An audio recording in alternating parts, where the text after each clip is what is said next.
When Naomi Fields learns her charming blind date is billionaire Elliot Thorne, she walks away, only to find herself at the heart of a love story neither of them saw coming. Before we get into the story, comment below where in the world you are watching from today. Naomi Fields stared at her reflection in the bathroom mirror of Bella Notte, the small Italian restaurant her best friend had picked for this blind date. At 39, she still looked good. Her dark hair fell in soft waves around her shoulders, and her brown eyes were warm if a little guarded. But tonight those eyes showed mostly resignation. Last one, she whispered to herself. Last date, and then I'm officially done. After fixing her lipstick, she walked back to the table where he was waiting. Elliot, no last name given, just Elliot. He stood up when she approached, a gesture that seemed so old-fashioned it almost made her smile. Everything okay? He asked, his voice quiet but clear. Fine, she said, sliding back into her seat. Just needed a minute. Elliot nodded, not pushing for more explanation. He was different from the other men Jennifer had set her up with over the years. No flashy watch, no designer suit. Just a simple grey sweater that had seen better days, worn jeans, and boots that looked comfortable rather than stylish. His brown hair was a little too long, like he'd forgotten to get it cut, and his green eyes seemed to actually look at her, not through her or around the restaurant to see if someone more interesting might walk in. So, he said, taking a sip of his water, Jennifer tells me you're a paralegal. Naomi nodded. 17 years at the same firm. She waited for the usual reaction, the slight widening of the eyes that meant, you couldn't do better than paralegal. But it didn't come. Do you enjoy it? He asked instead. The question caught her off guard. Most men just wanted to talk about themselves. I did once. Now it pays the bills while I take care of my mom. Your mom? She had a stroke 2 years ago. She's in rehab now, doing better, but Naomi trailed off, surprised at herself for sharing so much so quickly. That can't be easy, Elliot said. His voice held no pity, just understanding. It's not. But she's my mom. Naomi shrugged, then quickly changed the subject. What about you? Jennifer was pretty vague about what you do. A small smile played at the corners of his mouth. I work in technology. Consulting, mostly. And do you enjoy it? He looked pleased at having his question turned back on him. Parts of it. I like solving problems. I don't like office politics. Their conversation flowed more easily than Naomi had expected. They talked about books. His favorites were classics like To Kill a Mockingbird. Hers were mysteries. They discussed music. He loved old jazz. She preferred singer-songwriters. When their pastor arrived, they fell into a comfortable silence, and Naomi realized she hadn't checked her phone once. You have a great voice, Elliot said suddenly. Have you ever thought about doing audiobook narration? Naomi nearly choked on her ravioli. What? Your voice. It's rich, expressive. I could listen to you read the phone book. She laughed, a genuine laugh that surprised her. I haven't heard that compliment before. I mean it. And strangely, she believed him. When the check came, Elliot paid without the awkward dance of who pays what that Naomi had grown to hate. He simply took the bill, placed his card inside, and handed it to the waiter. Thank you for dinner, she said, meaning it. Thank you for your company, he replied. Can I walk you out? The night air was cool as they stepped outside. Naomi wrapped her light jacket tighter around herself, wondering if this was the moment for the awkward goodnight. A part of her, a part she'd thought long dormant, felt a twinge of disappointment. Then she heard it, a distant thudding sound that grew louder by the second. What is that? She asked, looking up. A sleek black helicopter descended onto the rooftop, landing pad of the building across the street. Naomi watched, fascinated. She'd seen the helipad before but had never actually witnessed a landing. She glanced at Elliot, who was watching the helicopter with an odd expression, part resignation, part embarrassment. That's mine, he said quietly, nodding toward the aircraft. Then almost hesitantly, can I give you a ride home? Naomi froze. What do you mean yours? Elliot sighed, running a hand through his hair. I mean it's my helicopter. You have a helicopter. It wasn't a question, but a flat statement of disbelief. Yes, And you didn't think to mention this during our 2-hour conversation about everything? It didn't come up. Naomi laughed, but this time it wasn't genuine. Didn't come up? Oh, by the way, I casually own a helicopter didn't seem relevant. When you were telling me you work in technology consulting, a security guard approached them. Mr. Thorne, your pilot says they're ready when you are. Thorne, the name hit Naomi like a slap. Elliot Thorne, son of Harold Thorne, the tech magnate who had built Thorne Industries into a global empire before his death 5 years ago. The company that made everything from smartphones to military-grade encryption software. You're Elliot Thorne, she said, feeling stupid for not recognizing him sooner. I am. His voice was calm, but his eyes watched her warily. Were you ever going to tell me? If you'd asked my last name, I would have told you. I never lie, Naomi. He looked at her directly. But I've stopped offering the truth unless someone really wants it. Naomi felt heat rise to her face. So this was what? Slumming it with the regular folk before you fly away in your private helicopter? No, he said firmly. This was having dinner with a woman my friend thought I'd like. And she was right. I did like you. Past tense. He did like her. Naomi felt her walls slam back into place. Well, thank you for the lovely evening, Mr. Thorne, she said, her voice cooling. But I think I'll take a cab. Naomi, please. Let me explain. There's nothing to explain. You had your fun playing regular guy for a night, I get it. She stepped back. Goodbye, Elliot. She walked away quickly, not looking back even when she heard him call her name once more. Her heart pounded in her chest, and she felt like a fool. This was exactly why she'd sworn off dating. Men and their games, their lies of omission. A cab stopped for her after half a block, and as she climbed in, she caught sight of Elliot still, standing where she'd left him, watching her go. He looked smaller somehow, his shoulders slightly hunched. For a brief moment, she almost felt sorry for him. Then the cab pulled away, and Naomi pushed the thought aside. Men like Elliot Thorne didn't need her sympathy.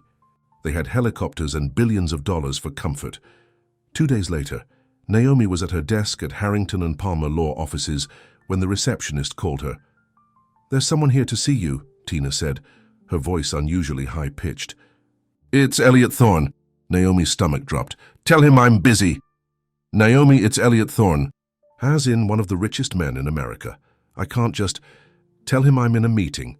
5 minutes later, Tina appeared at her cubicle, holding a small envelope. He left this for you. And Naomi? He's even better looking in person than in the magazines. Naomi took the envelope with reluctance. Inside was a simple note, handwritten on plain paper. Naomi, I owe you an apology. I should have been more forthcoming. If you'll give me another chance to explain, I'd appreciate it.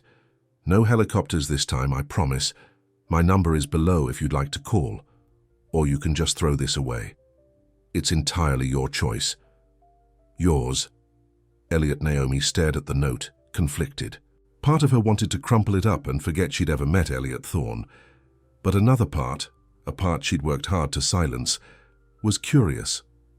Why would a billionaire care what she thought? She tossed the note in her drawer and went back to work. She had briefs to prepare and a mother to visit later. She didn't have time for games with rich men who had nothing better to do than play at being normal. But that night, as she sat by her mother's bed at the Sunshine Valley Rehabilitation Center, the note nagged at her. You're distracted tonight, her mother said, her words slightly slurred from the stroke that had affected the left side of her body. Something happened at work? Naomi hesitated, then found herself telling her mother about the date, the helicopter, and the note. Eleanor Fields listened, her eyes sharp despite her physical limitations. When Naomi finished, Eleanor shook her head slowly. So he didn't lie to you? He didn't tell me the whole truth. Did you ask him his last name? Naomi frowned. That's not the point, Mom. Isn't it? You said he told you he works in technology. That's true. You said he was kind and listened to you. Was that fake? I don't know what was real and what wasn't. Eleanor reached for her daughter's hand with her good one. Naomi, not everyone has an agenda. Sometimes people just want to connect with other people. Even billionaires. Especially billionaires, I'd imagine, must be lonely at the top. Naomi squeezed her mother's hand. When did you get so wise? I've always been wise. You've just been too stubborn to notice. Eleanor's eyes twinkled. Now, are you going to call this young man? Or are you going to let your pride get in the way of what might be a good thing? Naomi didn't answer, but the question followed her home that night, echoing in her mind as she tried to sleep. A week passed, and Naomi didn't call Elliot. But on Friday, as she was leaving work, she found a small package on her desk. Inside was a set of wireless headphones and a note for audiobook narration practice. Your voice deserves to be heard. No signature, but she knew who it was from. The next day, flowers arrived at her apartment, not a flashy bouquet, but a simple pot of violets with another note. These reminded me of you, unassuming but beautiful, on tie. Sunday, while visiting her mother, Naomi noticed something different about Eleanor's room. The metal railing along the wall had been replaced with a smooth wooden one that was easier to grip. "When did they install this?" she asked the nurse. "Oh, the gentleman arranged for it yesterday. Said it was a donation for the whole floor, but he specifically mentioned your mother's room should be first." Naomi felt her resolve weaken. One date, and he remembered not just her, but the details about her mother. That evening, against her. Better judgment. She pulled out his note and dialed the number. He answered on the first ring. "Naomi?" His voice betrayed his surprise. "How did you know it was me?" "I didn't give this number to anyone else. A private number, just for her. She didn't know whether to be flattered or suspicious. Thank you for the headphones," she said, "and the flowers, and the railing at my mother's rehab center." "You're welcome." He paused. "Does this mean you're willing to talk to me?" Naomi took a deep breath. One coffee in public, no helicopters or other surprises. She could hear the smile in his voice. "I can work with those terms." As she hung up, Naomi wondered if she was making a mistake. But for the first time in years, she felt something stir inside her. A small flutter of hope that maybe, just maybe, this time could be different. The coffee shop Naomi chose was small, out of the way, and definitely not the kind of place where billionaires usually spent their time. That was precisely why she picked it. If Elliot Thorne was serious about getting to know her, he'd have to step into her world. She arrived 10 minutes early and chose a table in the corner. To her surprise, Elliot was already there, dressed in the same worn sweater he'd worn on their first date, reading a paperback novel. "How long have you been waiting?" she asked as she approached the table. Elliot looked up, his green eyes lighting up when he saw her. "About 20 minutes. I was nervous you might change your mind, so I came early." "A billionaire nervous?" She raised an eyebrow as she sat down. "Money doesn't cure anxiety," he said with a small smile. "If anything, it makes it worse." Naomi set her purse on the table. "So, you wanted to talk. I'm listening." Elliot closed his book. "First, I want to apologize again. I should have been upfront about who I am." "Why weren't you?" Naomi asked bluntly. He sighed. "Because when people know I'm Elliot Thorne, they stop seeing me as just Elliot. Suddenly I'm a walking bank account, or a connection to power, or a trophy to show off." He looked down at his coffee. "Do you know how many women have wanted to date me for my money or my name in the society pages?" "Poor billionaire," Naomi said, though there was less bite in her tone than she intended. "I know how it sounds," he admitted. "Privileged man complains about his privileges. But all I wanted that night was to have dinner with someone who might like me for me. And did lying help with that?" "I never lied," he said firmly. "I just didn't volunteer information." A waitress approached, and Naomi ordered a plain coffee. When she left, Naomi leaned forward. "Okay, Elliot, tell me who you really are, the whole truth this time." He took a deep breath. "My father was Harold Thorne. When he died 5 years ago, I inherited controlling interest in Thorne Industries, though I was already running most of the tech division by then. I have a sister, Claire, who handles our European operations. I live in a penthouse downtown that's too big for one person, but it was my father's, and I haven't had the heart to sell it." "And the helicopter?" "A time saver. And yes, I know how that sounds." He ran a hand through his hair. "I've never been comfortable with the wealth, to be honest. My father grew up poor, but I was born into it. Sometimes it feels like I'm living someone else's life." Naomi studied him. There was something genuine in the way he spoke, a kind of discomfort, with his own privilege that seemed real. Why me? She asked suddenly. Jennifer must know plenty of women, successful, beautiful women who move in your circles. Jennifer knows I hate those circles. He smiled slightly. She said you were real, that you wouldn't care about my money, though she didn't exactly tell you who I was either, did she? Naomi shook her head. Just said you were a nice guy who worked too much, and that's not untrue. Their coffee arrived, and they fell into a strange but not uncomfortable silence. Naomi found herself watching Elliot's hands as he added sugar to his cup. They were strong hands with calluses that didn't match her image of a corporate billionaire. You work with your hands, she observed. He looked surprised, then glanced down. I restore old furniture. It's a hobby, but it keeps me grounded. Reminds me there's more to life than board meetings and profit margins. Another piece of Elliot, the real Elliot, clicked into place for Naomi. I liked talking to you that night, she admitted. Before I knew about the helicopter, I liked talking to you too, he said softly. I still do.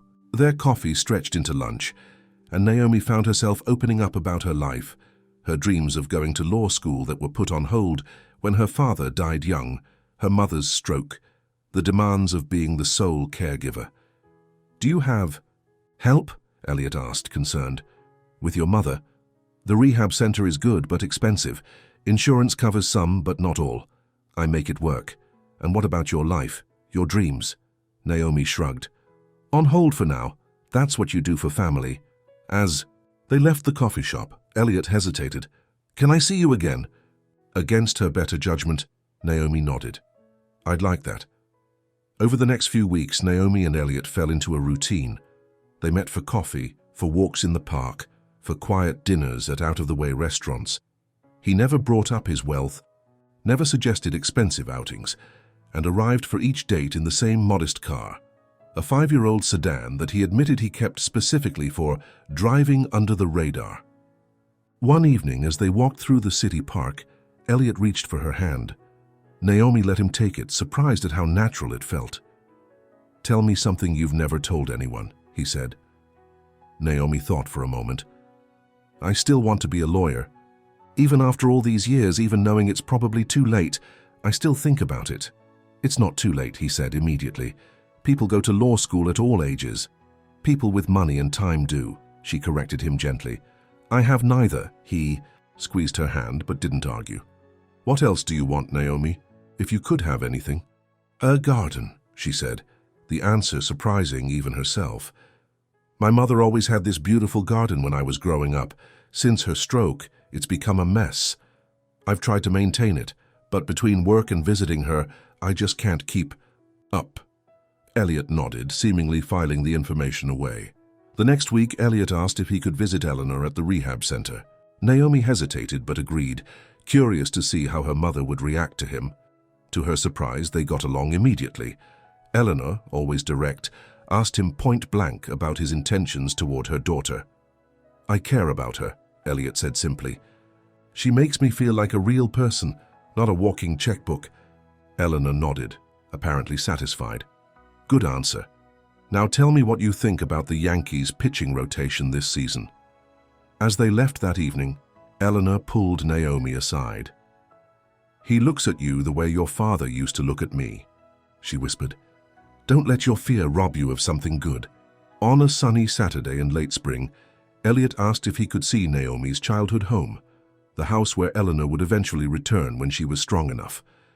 It's nothing special, Naomi warned as she unlocked the front door, and I haven't had time to really keep it up.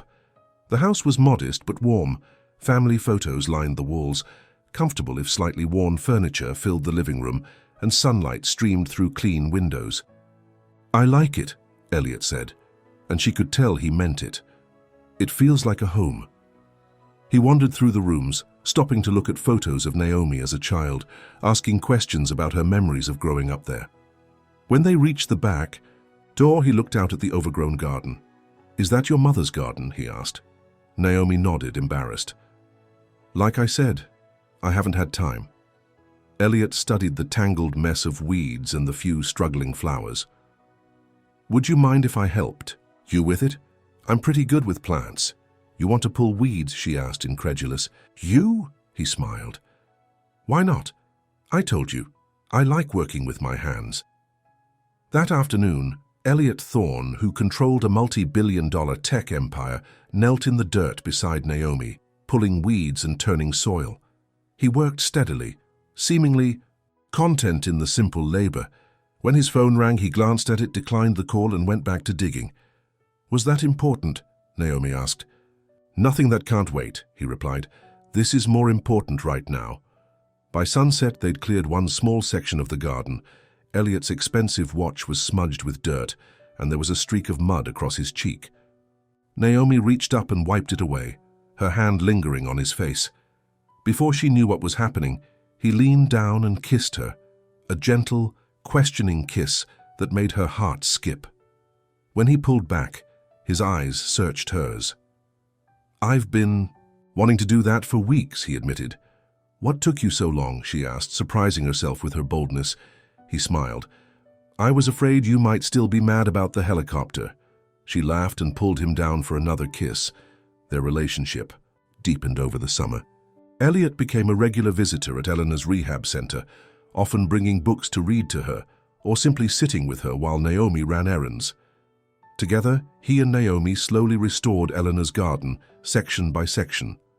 One evening, as they sat on the back porch, dirty from gardening but content, Elliot seemed unusually quiet.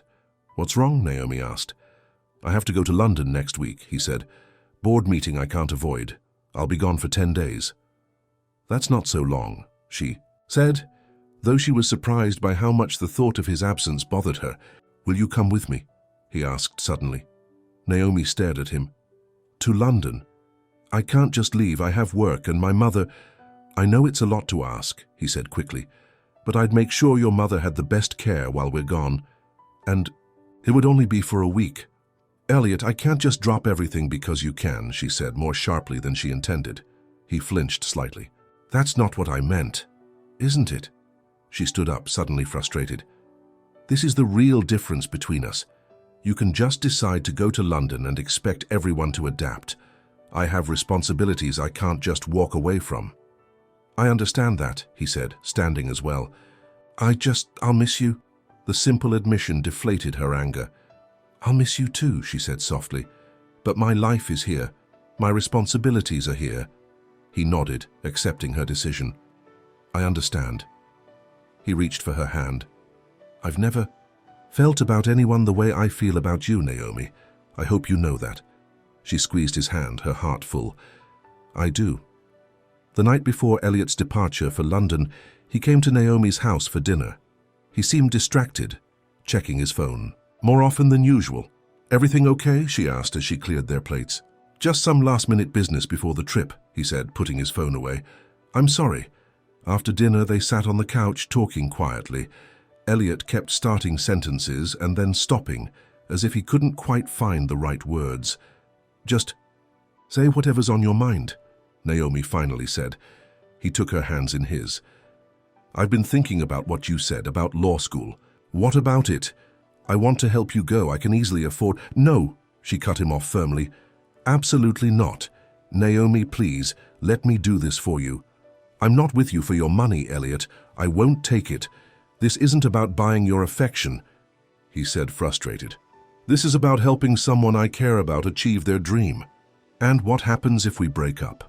Would you still want to pay for my education then?" The question hung in the air between them. "I would," he said finally, "because I want you to be happy, even if it's not with me." The sincerity in his voice made her throat tight. "I need to do this on my own, Elliot. Please understand that." He looked like he wanted to argue, but nodded instead. "I do understand. I just wish you'd let me help." Later, as they said goodbye at the door, Elliot held her close. 10 days, he said. "Then I'll be back." "I'll be here," she promised. As she watched him drive away, Naomi felt a strange mix of emotions.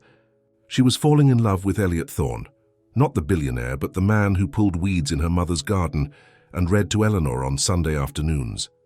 The man who listened when she spoke and remembered the small details of her life. But a part of her still feared that their worlds were too different, that eventually the gaps between them would become too wide to bridge. While Elliot was in London, Naomi threw herself into work. She visited her mother daily, telling Eleanor about the progress in the garden and the funny stories Elliot had shared about his childhood. "You love him," Eleanor observed on the third day. Naomi didn't deny it. "I think I do." "Then why do you still look worried?" "Because loving him is the easy part," Naomi admitted. "Figuring out how to fit into his world is harder." "Maybe you don't have to," Eleanor suggested. "Maybe he wants to fit into yours." The thought stayed with Naomi as the days passed. Elliot called every evening, telling her about his meetings and asking about her day with genuine interest. He seemed as invested in the mundane details of her life as she was in hearing about his trip to Buckingham Palace for a Tech Innovation Award. On the 7th day of Elliot's trip, Naomi arrived at work to find Tina, the receptionist, in a state of excitement. "Have you seen the news?" she asked, thrusting a tablet into Naomi's hands. On the screen was a photo of Elliot at some kind of gala in London. Beside him stood a stunning blonde woman in an evening gown, her hand on his arm as they smiled for the cameras. The headline read, "Thorn heir reunites with former flame in London." Naomi felt her stomach drop. "Who is she?" "Vanessa Carmichael," Tina said, taking the tablet back and scrolling down. "Fashion designer, socialite. They dated for like a year, before breaking up last spring." The article says they looked very cozy at the gala. Naomi forced herself to breathe normally. "It's probably nothing, just a society event." "There's more," Tina said, scrolling further. They were spotted having lunch the next day at some fancy restaurant, and then again walking through Hyde Park. Naomi took the tablet back, scanning the article. There were more photos, Elliot and Vanessa laughing over lunch, walking close together in the park. They looked comfortable with each other, like they belonged in the same world. "I'm sure there's an explanation," Tina said, seeing Naomi's expression. "He's probably just being polite." "Of course," Naomi said, handing the tablet back. "It's fine." But it wasn't fine. All day the images haunted her. Elliot and Vanessa, both beautiful, both wealthy, both belonging to a world Naomi had only glimpsed from the outside. That evening, when Elliot called, she found herself listening for any hint of guilt or deception in his voice. He mentioned the gala but said nothing about Vanessa. "Did you see anyone interesting there?" she asked, trying to keep her voice casual. "Just the usual crowd," he said. "Business associates, politicians, nothing exciting." The omission stung more than she expected. "Sounds boring," she said, her voice cooler than usual. "It was. I missed you." He paused. "Is everything okay? You sound different." "Just tired," she lied. "Long day." After they hung up, Naomi sat in her living room, staring at the wall. Was this how it would always be? Elliot moving between two worlds, the simple one they shared and the glamorous one where he belonged? And more importantly, why hadn't he mentioned Vanessa? The next 2 days dragged by for Naomi. She found herself checking news sites for more photos of Elliot and Vanessa, each new image like a knife to her heart. There they were at an art gallery, at another dinner, always looking perfectly matched, like two people who belonged in the same glossy magazine. When Elliot called, she kept their conversations short, making excuses about being busy with work or tired. She could hear the confusion in his voice but couldn't bring herself to confront him about Vanessa. What right did she have, really? They'd never discussed being exclusive. On the night before Elliot was due to return, Naomi visited her mother at the rehab center. Eleanor took one look at her daughter's face and frowned. "What happened?" she asked. "Nothing," Naomi said, arranging flowers in a vase by the window. "Don't lie to your mother. Is it Elliot? Did you two have a fight?" Naomi sighed and sat down in the chair next to Eleanor's bed. "No fight, but I saw pictures of him in London with his ex-girlfriend. They were everywhere together, galas, restaurants, parks, and he never mentioned her to me, not once." Eleanor considered this. "Did you ask him about her?" "No." "So you're just assuming the worst without giving him a chance to explain?" Naomi felt a flash of frustration. "Mum, you should see these photos. They look right together, like they fit. She's beautiful and sophisticated and moves in his world. And you think you don't fit in his world?" "I know I don't. I'm a paralegal who lives in her childhood home and shops at discount stores." Eleanor reached for her daughter's hand. "Naomi Fields, I didn't raise you to sell yourself short. You're smart, kind, and stronger than anyone I know. If Elliot can't see your worth, then he doesn't deserve you. But you owe it to yourself and to him to at least hear what he has to say." Naomi squeezed her mother's hand. "When did you become so wise?" "I've always been wise. You've just been too stubborn to listen." Eleanor smiled. "Now, tell me about the garden.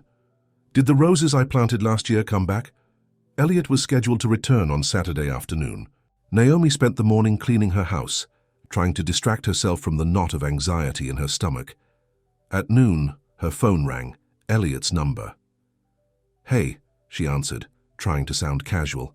"Hi," he said, his voice warm. "I just landed. Can I come see you? I've missed you." "Sure," she said, her heart racing. "I'm home all day. I'll be there in an hour." After hanging up, Naomi paced her living room. She'd decided to ask him directly about Vanessa. No accusations, just an honest question. His answer would tell her everything she needed to know. When the doorbell rang, Naomi took a deep breath and opened the door. Elliot stood there looking tired but happy, a small package in his hand. "Hi," he said softly. "Hi," she replied, stepping back to let him in. He handed her the package. "I brought you something from London." She took it, feeling awkward. "Thank you. Would you like some coffee?" "That would be great." In the kitchen, Naomi busied herself with the coffee maker, while Elliot sat at the small table watching her. "Is everything okay?" he asked after a moment. "You seem distant." Naomi turned to face him. "Who is Vanessa Carmichael?" His expression shifted from confusion to understanding. "Ah, you saw the photos." "Yes, I saw the photos. You were all over the London social pages with her, but you never mentioned her name once when we talked." Elliot sighed. "Vanessa is the daughter of Lord Carmichael, who sits on our European board. We dated briefly last year. It didn't work out." "You looked pretty friendly for people who didn't work out," Naomi said, unable to keep the hurt from her voice. "It was business, Naomi. Her father wanted her involved in the tech initiative we were announcing. The PR team thought it would look good to have her at the events. And the lunch? The walk in the park? Was that business too?" "Yes, actually." He ran a hand through his hair. "She wanted to pitch her fashion line for a potential collaboration with our VR division. I was being polite." "And you didn't think to mention any of this to me?" "I didn't think it mattered." He stood up, moving closer to her. "There's nothing between Vanessa and me. There hasn't been for a long time. But you fit together," Naomi said softly. "You come from the same world." "Is that what this is about?" Elliot's voice was gentle. "You think I belong with someone like Vanessa because she knows which fork to use at fancy dinners. Don't make it sound trivial.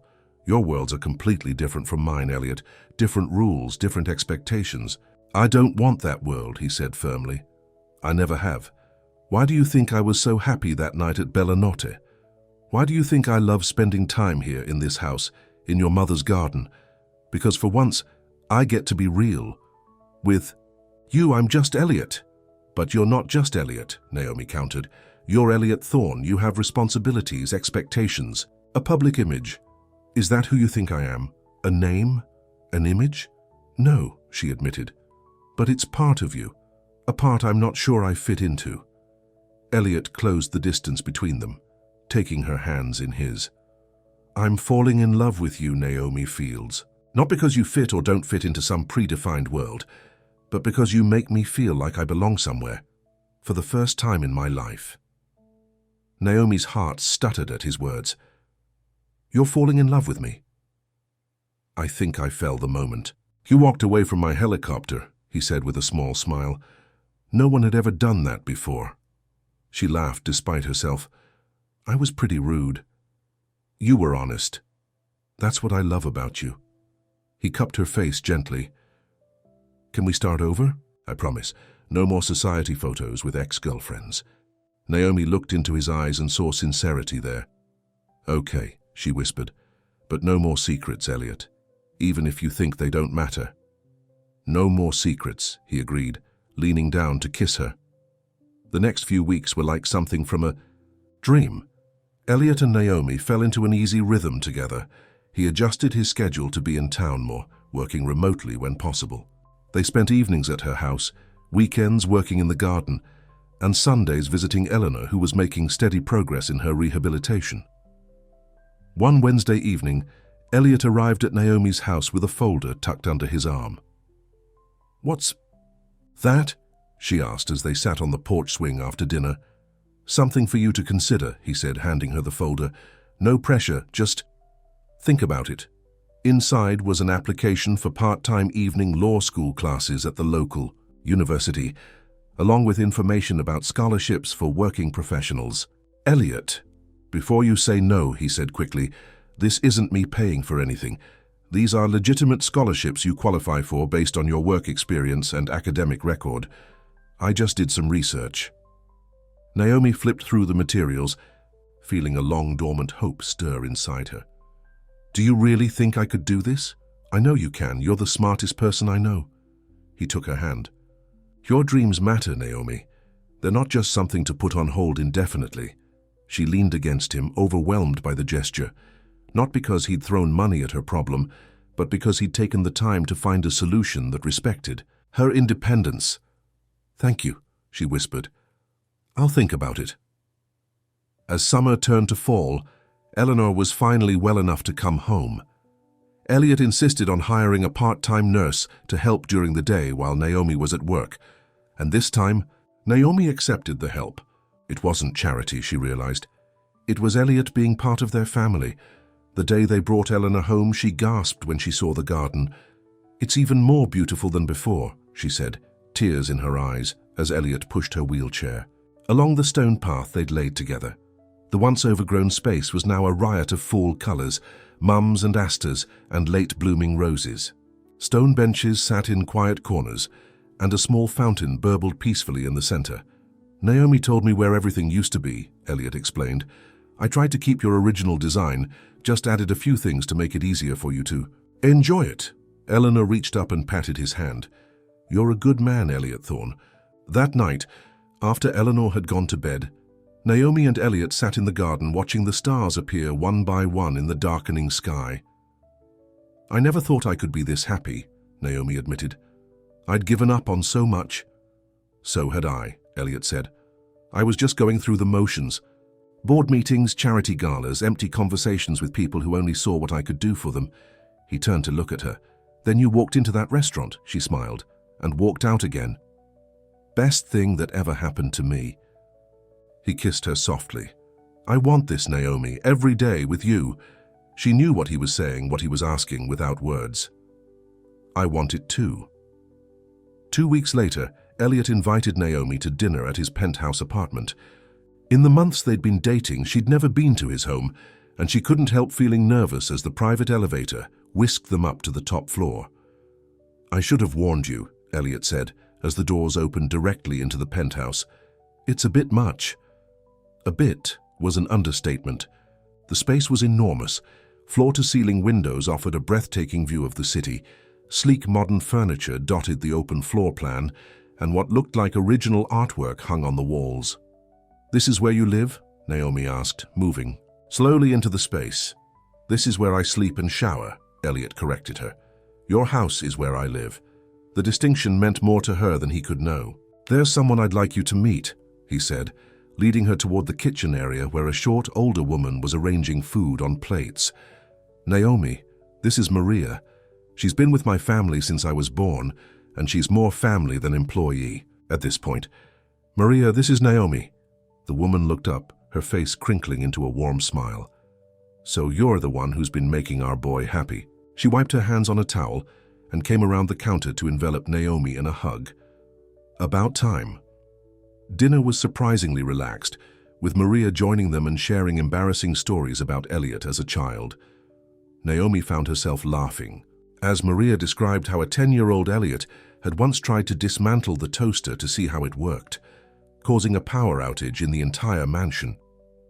After Maria left for the evening, Elliot led Naomi out onto the terrace.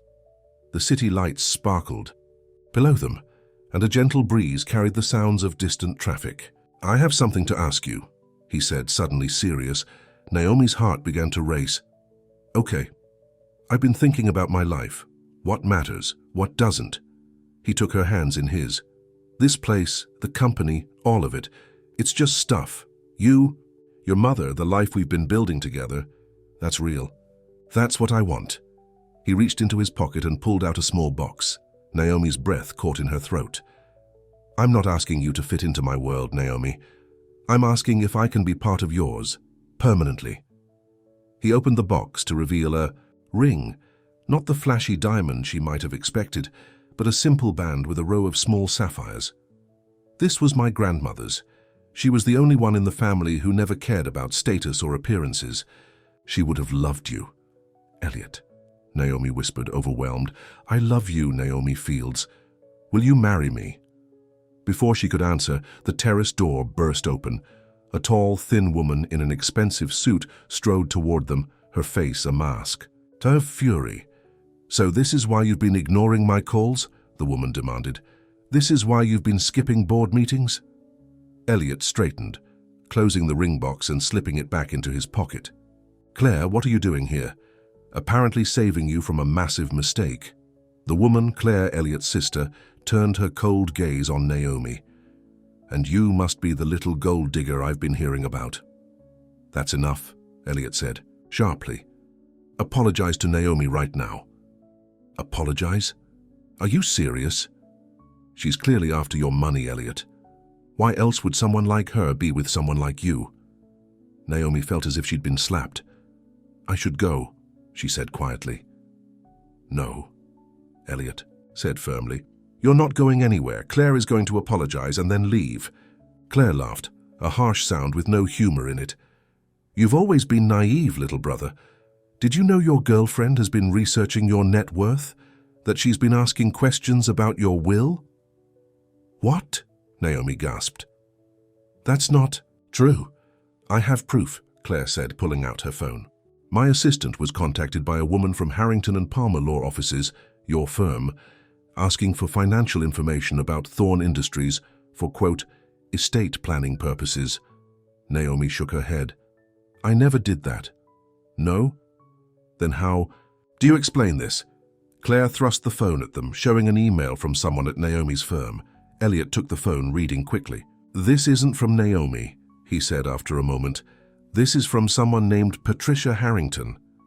The founding partner's daughter, Naomi explained, realization dawning. She handles the firm's high net worth clients. Convenient, Claire said, snatching back her phone. And I suppose it's just coincidence that she started asking these questions right after you began dating my brother.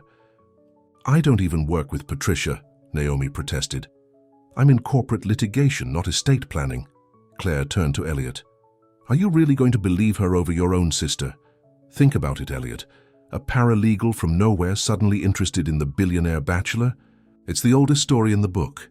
Elliot looked at Naomi, and for the first time since they'd met, she saw doubt in his eyes. It cut her to the core. Elliot, you know me, she said quietly. You know I've never asked you for money, never wanted anything from you except you. Then explain the email, Claire demanded. I can't, Naomi admitted, but I had nothing to do with it. A heavy silence fell between them. Elliot seemed torn, looking between his sister and Naomi as if trying to solve an impossible puzzle. I need to figure this out, he said finally. Claire, give us some privacy. If you marry her, you're a fool, Claire said coldly before stalking back inside. When they were alone, Naomi reached for Elliot's hands. I would never do what she's suggesting. Never. I know that, he said, but his voice lacked conviction. It's just, the timing is strange. You're doubting me, she said, stepping back. After everything we've shared, you're actually questioning whether I'm with you for your money. No, Do you remember what you said to me that first night? That what you wanted was someone who might like you for you? Tears filled her eyes. That's all I've ever done, Elliot. I liked you, loved you, for you. Not your name, not your money, just you. Naomi, please, let's just take a step back and figure this out. I can look into the email, talk to Patricia. The fact that you need to investigate says everything. She wiped away a tear. I should go. Don't leave like this, he pleaded. Let me drive you home. I'll call a cab. As she walked toward the elevator, Elliot called after her. Naomi, wait, I do trust you, I love you. She turned back one last time. If you loved me, really loved me, there would be no doubt. Not for a second. The elevator doors closed between them, and Naomi felt her heart breaking. In the end, it wasn't their different worlds that had come between them.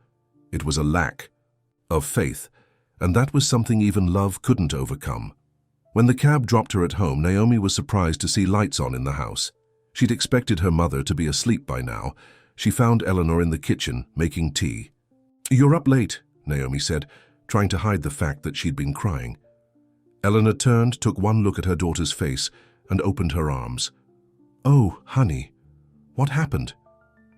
The simple gesture of maternal comfort broke the last of Naomi's resolve. She fell into her mother's embrace and told her everything, the proposal, Claire's accusations, Elliot's doubt.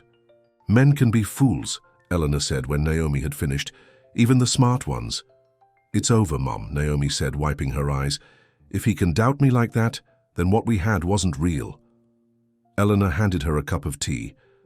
Don't make any decisions tonight. Sleep on it. Things often look different in the morning. But when morning came, Naomi felt just as certain. She called in sick to work, turned off her phone, and spent the day helping her mother around the house, trying not to think about the man who had almost become her future. That evening, as they sat in the garden, Eleanor nodded toward the gate. You have a visitor. Naomi turned to see Maria, Elliot's housekeeper, standing uncertainly at the entrance to the garden. May I come in? The older woman asked. Naomi nodded, confused. Is everything okay? Is Elliot? He's miserable, Maria said bluntly, settling onto one of the stone benches. And from the look of you, so are you. Did he send you? No, he doesn't. No, I'm here. In fact, he'd probably fire me if he knew, but after 40 years, I think I've earned the right to meddle. Maria looked around the garden approvingly. This is lovely. No wonder he prefers it to that cold penthouse. Why are you here, Maria? Naomi asked directly. Because I watched that boy grow up. I've seen him surrounded by people who only wanted what he could give them. I've seen women pursue him for his name and his money. She fixed Naomi with a penetrating gaze. And I've never seen him look at anyone the way he looks at you. He didn't trust me, Naomi said softly. He was caught, off guard. Claire has always been protective, sometimes too protective. She got into his head. Maria leaned forward. But he's been up all night investigating that email. He went to your law firm this morning. Naomi's head snapped up. He what? He spoke. To this Patricia woman. Turns out she's been researching high-net-worth individuals for a class action lawsuit related to some tech privacy violation. Your name never came up. Relief flooded through Naomi, followed quickly by anger. So Claire just assumed I was involved because we work at the same firm. Claire sees threats everywhere, Maria said with a shake of her head. Always has, but Elliot, he knows he made a mistake. He's trying to find you, but your phone is off. Naomi looked down at her hands. I don't know if I can get past this. Maria, he doubted me, for all of 5 minutes in a high-stress situation with his sister breathing fire. Maria stood up. Everyone makes mistakes, Naomi. The question is whether this one is worth losing what you two have built together. After Maria left, Naomi sat in the garden for a long time, thinking. The sun set, and stars began to appear overhead. In the quiet darkness, she remembered all, the moments she and Elliot had shared, the small kindnesses, the laughter, the way he'd helped restore not just her mother's garden, but also her own belief that she deserved happiness. He deserves a second chance, Eleanor said from the doorway. And so do you, Naomi looked up at her mother. What if his family never accepts me? Then you'll face that together, Eleanor said simply. But don't let pride rob you of love, Naomi. It's too rare a thing to throw away. Taking a deep breath, Naomi turned her phone back on. Immediately it lit up with notifications. 27 missed calls from Elliot, a dozen voicemails, and text after text apologizing, explaining, begging her to call him. Her finger hovered over his number.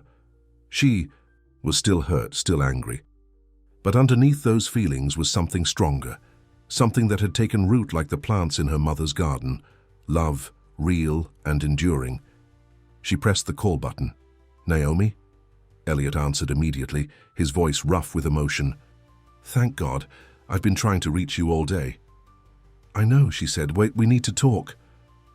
"I'm so sorry," he rushed on. "I should never have doubted you. Not for a second. I went to your firm today and talked to Patricia. She explained everything. Claire was wrong, completely wrong, and I was an idiot for even hesitating." "Yes, you were," Naomi agreed, but there was less anger in her voice now. "Can I see you, please? I need to see you." She glanced at her mother, who nodded encouragingly. "I'm at home," Naomi said. "In the garden. I'll be there in 20 minutes. After." Hanging up, Naomi sat with her mother in comfortable silence, waiting. When they heard a car pull up outside, Eleanor squeezed her daughter's hand. "Listen to your heart," she advised before going inside to give them privacy. Moments later, Elliot appeared at the garden gate. He looked terrible, unshaven, hair disheveled, eyes red from lack of sleep. But when he saw Naomi, his face lit up with such hope and love that she felt her resolve weakening. "You came," she said simply. "I would have crawled here if I had to." He took a tentative step forward. "Naomi, I am so sorry. There's no excuse for doubting you even for a moment. I was caught off guard by Claire's accusations, but that's no excuse." "No, it's not," she agreed. "I've never given you any reason to question my motives, Elliot." "I know." He moved closer, stopping just short of reaching for her. "The truth is, I think a part of me has always been waiting for the other shoe to drop. For you to finally see that I'm not worth the trouble. When Claire showed up with those accusations, some deep, insecure part of me thought, this is it. This is when she realizes and leaves." His honesty disarmed her. "That's not fair to either of us." "No, it's not. And I promise you it will never happen again." He finally closed the distance between them, kneeling before her where she sat. "I love you, Naomi Fields. All of you. Your strength, your integrity, your heart. I love the life we've been building together. And if you can forgive me, I'll spend the rest of my life making sure you never doubt how much I trust you, respect you, and love you." Tears filled her eyes. "I was so hurt." "I know. And I'll never forgive myself for causing you pain." He reached for her hands, and this time she let him take them. "But please give us another chance." She looked into his eyes, seeing the regret, the love, the promise of a future together. "I love you, Elliot. But if we're going to be together, there can never be any doubt between us, not about something so fundamental." "Never again," he vowed. "I promise." Slowly, she nodded. "Okay." Relief washed over his features. He reached into his pocket and pulled out the ring box. "I've been carrying this with me since last night, hoping I'd get the chance to ask you again." He opened it, revealing the sapphire ring. "Naomi Fields, will you marry me? For who we are together, not what either of us brings to the table." This time, there were no interruptions, no doubts, no hesitations. Just two people who had found in each other something worth fighting for. "Yes," she whispered. "Yes, I will." As he slipped the ring onto her finger and pulled her into his arms, Naomi knew that their journey wouldn't always be easy. There would be more challenges, more differences to navigate. But with trust as their foundation, they could face whatever came their way. In the garden her mother had planted, and she and Elliot had restored together under a canopy of stars, they sealed their promise with a kiss. Not as a billionaire and a paralegal, but simply as Elliot and Naomi, two people who had seen beyond the surface to what truly mattered. The news of Elliot Thorne's engagement to Naomi Fields spread quickly through both their worlds. In Naomi's neighborhood, neighbors dropped by with congratulations and curious questions about the billionaire who had become a regular presence in their community. At Thorne Industries, executives and board members whispered behind closed doors, wondering who this unknown woman was and what she wanted. Through it all, Elliot and Naomi clung to what they knew was real, their love for each other, built on a foundation of trust and understanding that had been tested and proven strong. "Have you seen this?" Elliot asked one morning, showing Naomi a tabloid headline, "Thorne heir to wed mystery woman, gold digger or true love?" Naomi winced. "Charming." "I'm sorry," he said, tossing the paper aside. "The press can be brutal. It's not your fault." She leaned against him on the couch in her living room. "I knew this would happen when I said yes." Elliot wrapped an arm around her shoulders. "We could elope, just disappear and come back married," she laughed. "Tempting, but I think your sister might actually hunt us down." Claire had been notably absent since the night of their engagement. She'd sent a terse congratulatory email to Elliot, but had made no attempt to apologize to Naomi or welcome her. "To the family. Claire will come around," Elliot said, though he didn't sound entirely convinced. "And if she doesn't? Then she'll miss out on knowing an amazing woman." He kissed Naomi's forehead. Her loss. Planning a wedding when one partner was Elliot Thorne proved more complicated than Naomi had anticipated. Every vendor they contacted immediately doubled their prices when they heard his name. Locations that had been available suddenly had scheduling conflicts that could be resolved for substantial booking fees. After a particularly frustrating meeting with a wedding planner, who kept pushing for a televised ceremony with celebrity guests, Naomi broke down in tears on the drive home. "This isn't what I wanted," she admitted. "All this spectacle, it doesn't feel like us." Elliot reached across the car to take her hand. "Then let's not do it. This is our wedding, Naomi. It should reflect who we are, not what people expect. From Elliot Thorne, billionaire. But your company, your shareholders, don't get a vote in how we get married." He pulled the car over and turned to face her. "What do you want? Not what you think we should do, but what would make you happy." Naomi thought about it. "Something small. In the garden, maybe. Just family and close friends. Simple food, no designer gowns or diamond-studded centerpieces." "Then that's what we'll do," he said decisively. "Your mother's garden where we fell in love, just the people who matter." "Really? You'd be okay with that?" "I'd be more than okay. I'd be thrilled." He smiled. "The press will be disappointed, but they'll get over it." That evening, as they shared the new plan with Eleanor over dinner, the doorbell rang. "I'll get it," Elliot said, rising from the table. A moment later, he returned with Claire behind him. She looked uncomfortable, out of place in her designer suit among the cozy, lived-in furnishings of Naomi's home. "Claire," Naomi said, standing, "this is a surprise." "I hope I'm not interrupting," Claire said stiffly. "I wanted to speak with both of you." Eleanor began to rise. "I should give you privacy." "Please stay, Mrs. Fields," Claire said quickly. "What I have to say concerns you as well." Elliot returned to Naomi's side, taking her hand in silent support. Claire took a deep breath. "I owe you an apology, Naomi. My behavior was inexcusable. I jumped to conclusions without evidence and hurt you in the process." She looked directly at Naomi. "I'm sorry." Naomi was stunned. "Thank you for saying that. May I ask what changed?" "Your mind?" Elliot asked, clearly as surprised as Naomi. Claire's composure cracked slightly. "Maria threatened to quit if I didn't make things right. She said she'd rather retire than watch me destroy your happiness." A small smile played at her lips. "She also called me a stubborn, suspicious old mule who wouldn't know true love if it bit me." Elliot laughed. "That sounds like Maria." Claire turned serious again. "But it wasn't just Maria. I've been watching from a distance, seeing how you've changed since meeting Naomi. You're happier, more focused, more present. And when I investigated further—" "You investigated me," Naomi interrupted. "Old habits," Claire said with a hint of chagrin. "But what I found only confirmed what I should have seen from the beginning. You've never tried to use your connection to Elliot for personal gain. In fact, you've turned down opportunities that most people would have jumped at." "I don't want Elliot's money," Naomi said firmly. "I never have." "I know that now," Claire acknowledged. "And I want you to know that I support your relationship." "Fully?" Elliot's eyebrows shot up. "Fully?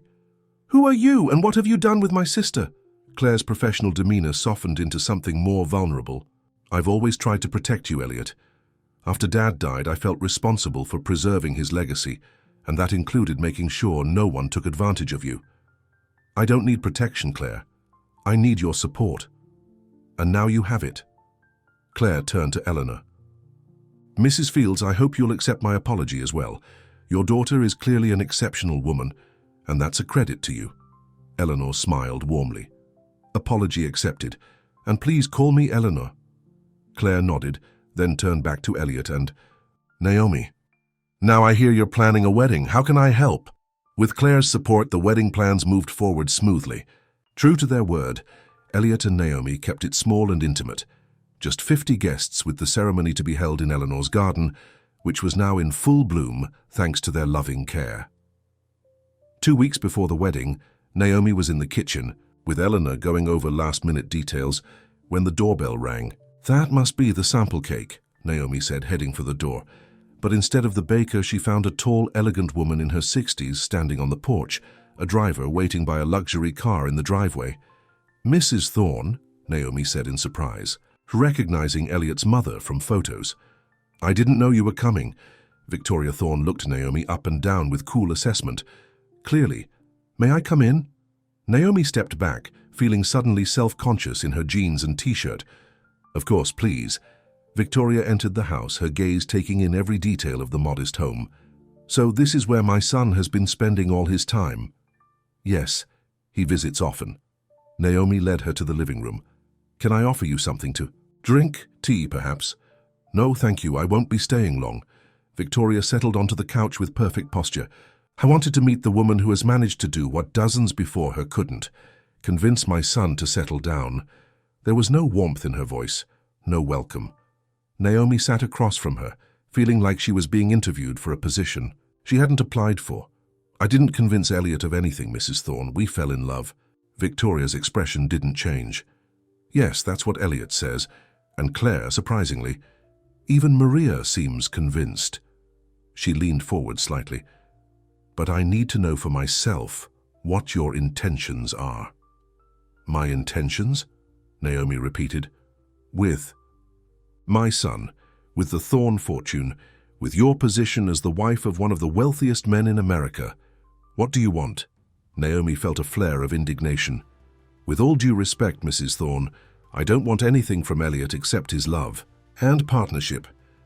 The money, the name, those are just circumstances. They're not why I'm marrying him. Victoria studied her for a long moment. Do you have any idea what you're getting into? The scrutiny, the expectations, the social obligations? Elliot and I have discussed all of that. Have you? Has he told you about the charity galas where every word you say will be analyzed? The bored wives who will tear apart your every fashion choice? The endless social politics you'll need to navigate? I'm not marrying the Thorne legacy, Mrs. Thorne. I'm marrying Elliot. They're one and the same, Victoria said firmly. My late husband built an empire and Elliot is its heir. That comes with responsibilities you can't simply ignore because they don't suit your simple tastes. Naomi felt her patience wearing thin. May I ask why you're really here? Because it doesn't seem like you've come to welcome me to the family. Victoria's composure slipped slightly. I'm here because I don't want my son making a mistake he'll regret. Harold and I married for love, against his parents' wishes. It was romantic and foolish and ultimately nearly destroyed him. Her voice grew quieter. The differences between us became harder to bridge as the years passed. By the end, we were living separate lives. For the first time, Naomi saw beyond Victoria's cold exterior to the pain beneath. You're worried the same thing will happen to Elliot and me. It's not personal, Ms. Fields, but yes, I am concerned. Elliot has responsibilities that go beyond his personal happiness. Eleanor appeared in the doorway, her walker making a soft thud against the hardwood floor. Forgive me for interrupting, but I couldn't help overhearing. She moved slowly into the room. You must be Elliot's mother. I'm Eleanor Fields, Naomi's mother. Victoria stood, ever proper. Victoria Thorne, a pleasure. Eleanor eased herself into a chair. Mrs. Thorne, may I speak frankly? Please. I understand your concerns. What mother doesn't worry about her child's happiness? But I've watched my daughter and your son together for months now. I've seen how they balance each other, how they've created something beautiful together. She gestured toward the window, where the garden was visible. That garden out there was dead when Elliot came into our lives. Together, he and Naomi brought it back to life. Not with money or power, but with patience, hard work, and love. Victoria's expression softened slightly. It's a lovely metaphor, Mrs. Fields, but marriage isn't a garden, isn't it? Eleanor challenged gently. It requires the same care, the same commitment to nurturing something beyond yourself. She looked at her daughter with pride. My Naomi has always had a gift for seeing beneath the surface to what truly matters. It's why she's still here, taking care of her old mother instead of pursuing her own dreams. And it's why she loves your son, not for what he has, but for who he is. Victoria was silent for a long moment. You seem very certain. I am, Eleanor said simply, because I raised her to value what can't be bought. Something in Victoria's demeanor shifted. She turned back to Naomi with new consideration in her eyes. You're not what I expected. I get that a lot, Naomi said with a small smile. Will you walk with me? Victoria asked suddenly. I'd like to see this garden my son has helped restore. Outside, as they moved along the stone path, Victoria spoke more openly. Elliot was always different from his father and me. Quieter, more introspective. Harold wanted him to be more aggressive, more visible. I worried he lacked the fire needed. To lead, he has fire, Naomi said. He just doesn't feel the need to show it to everyone. Victoria nodded. I'm beginning to see that. She stopped by a bench. This relationship, it's not what I would have chosen for him. I know, but perhaps it's what he needs. Victoria looked directly at Naomi. I won't pretend I'm not concerned about the differences between your worlds, but I can see that you genuinely care for my son. I love him, Naomi said simply. For exactly who he is. Victoria's expression remained guarded, but something in her eyes softened. Then I hope you'll prove me wrong about the challenges ahead. She extended her hand. Welcome to the family, Naomi. It wasn't warm, it wasn't enthusiastic, but it was a beginning. Naomi took the offered hand with a genuine smile. Thank you, Mrs. Thorne. Victoria, she corrected. We are to be family after all. The day of the wedding dawned clear and bright. Eleanor's garden had never looked more beautiful, with white flowers lining the path to a simple arch where Elliot waited, looking nervous but happy in a well-cut suit that managed to be elegant without being ostentatious.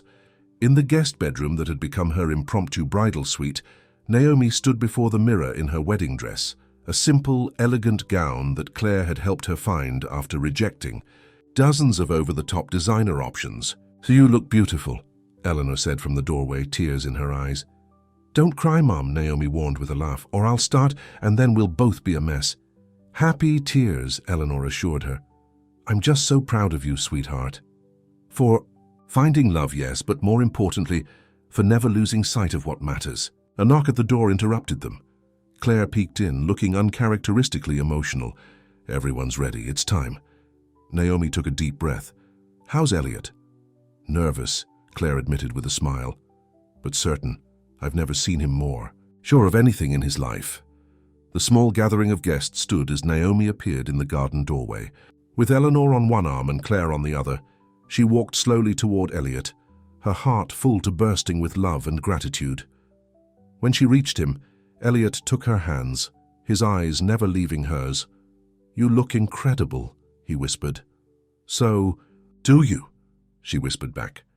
The ceremony was brief but meaningful, with personal vows that brought tears to nearly everyone's eyes. When the minister pronounced them husband and wife, Elliot kissed Naomi with such tenderness that she knew without a doubt she had made the right choice. The reception that followed was exactly what they had wanted. Simple food served on elegant china, a compromise with Victoria, music from a small quartet, and genuine warmth that money couldn't buy. Even Claire seemed to be enjoying herself, deep in conversation with one of Naomi's colleagues from the law firm. As twilight fell, tiny lights illuminated the garden, creating a magical glow. Elliot led Naomi to the dance floor they'd set up on the lawn for their first dance as husband and wife. Happy? He asked as they swayed together. More than I ever thought possible, she admitted. Are you? I've never been happier. He looked around at their gathered friends and family. This is everything I wanted, Naomi. Not a spectacle, not a society event, just us surrounded by people who actually care about us. From the corner of her eye, Naomi saw Victoria watching them, her expression unreadable, as if sensing Naomi's gaze. Victoria raised her champagne glass in a small salute. "Your mother's coming around," Naomi observed. "She'll get there," Elliot said confidently. "You have a way of winning people over. Just look at what you did to me." Naomi laughed. "You mean how I walked away from your helicopter and then ignored you for a week?" "Exactly. Most effective courtship strategy I've ever experienced." He twirled her gently. "I have something for you, a wedding gift." "Elliot, we agreed. No extravagant gifts." "It's not extravagant, I promise." He reached into his pocket and pulled out an envelope. "Open it." Inside was a letter of acceptance to the evening law program at the local university, along with confirmation of a full scholarship. "How did you—" "I didn't do anything except encourage you to apply," he said, hastily. "The scholarship is based entirely on your qualifications and essay. I made sure of it." Tears filled her eyes. "I didn't think I'd get in." "I never doubted it for a second." He brushed away a tear that escaped down her cheek. "You're going to be an amazing lawyer, Naomi Thorne." The name still felt strange to her ears. "Naomi Thorne," she repeated. "It's going to take some getting used to. We have the rest of our lives for that." He kissed her softly. "And speaking of the rest of our lives, I have one more surprise. Elliot, just hear me out. I've been thinking about where we should live. My penthouse is too cold, too impersonal. This house is perfect in many ways, but it's small for two people plus my mother," Naomi finished for him. "I've been thinking about that too. So I found something." He took a breath. "A house. Not far from here. It's bigger, with plenty of room for Eleanor to have her own space while still being with us. There's a huge garden, much bigger than this one, and it's in the same neighborhood, close to your friends." "You bought a house without telling me?" Naomi asked, surprised. "No," he said quickly. "I would never do that. I just found it. It's for us to decide together." He looked nervous. "What do you think?" Naomi considered it. "Can we see it tomorrow?" "Absolutely. Then I think it sounds perfect." She leaned up to kiss him. "Thank you for understanding what matters to me, keeping my mother close, staying in my community. That's what marriage is, isn't it? Building a life that honors what matters to both of us." He pulled her closer. "I love you, Naomi, not just for who you are, but for who you've helped me become."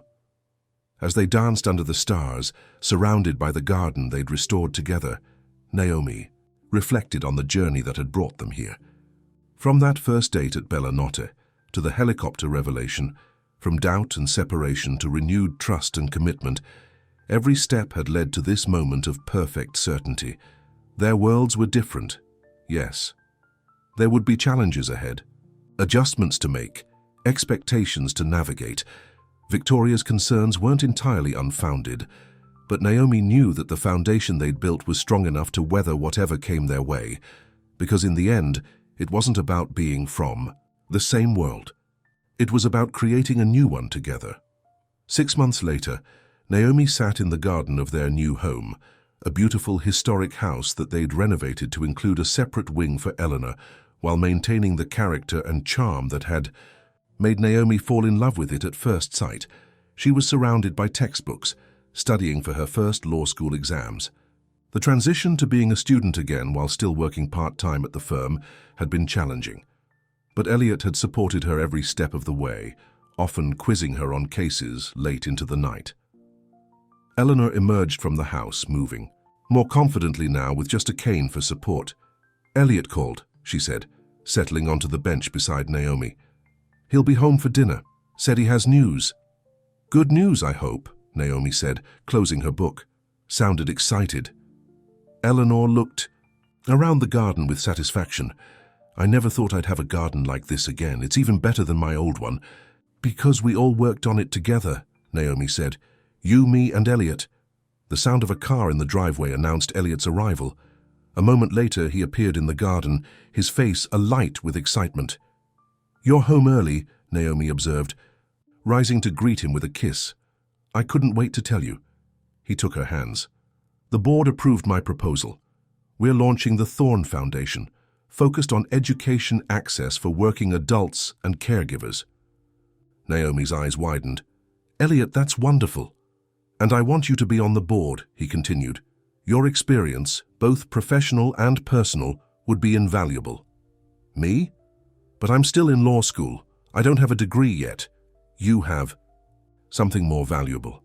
Real-world understanding of the challenges people face when trying to further their education while working and caring for family. He squeezed her hands. Say yes. Naomi looked at her mother, who nodded encouragingly. Yes, she said finally. I'd be honored. Elliot pulled her into a hug, lifting her off her feet in his excitement. This is just the beginning, Naomi. There's so much good we can do together. As they celebrated over dinner that evening, with Eleanor telling stories about her day and Elliot discussing his vision for the foundation, Naomi felt a deep sense of contentment. This was what she had always wanted, not wealth or status, but purpose. A life of meaning shared with people she loved. Later, as she and Elliot sat on the porch swing watching the stars come out, he pulled her close. Happy. Completely, she said, resting her head on his shoulder. You know, when we first met, I thought men like you couldn't possibly be real. Men like me? Men who listen, who care about more than themselves, who see beyond the surface. She looked up at him. I'm glad I was wrong. And I'm glad you walked away from my helicopter that night, he said with a smile. It made me realize I'd found someone who wanted me, not what I could give them.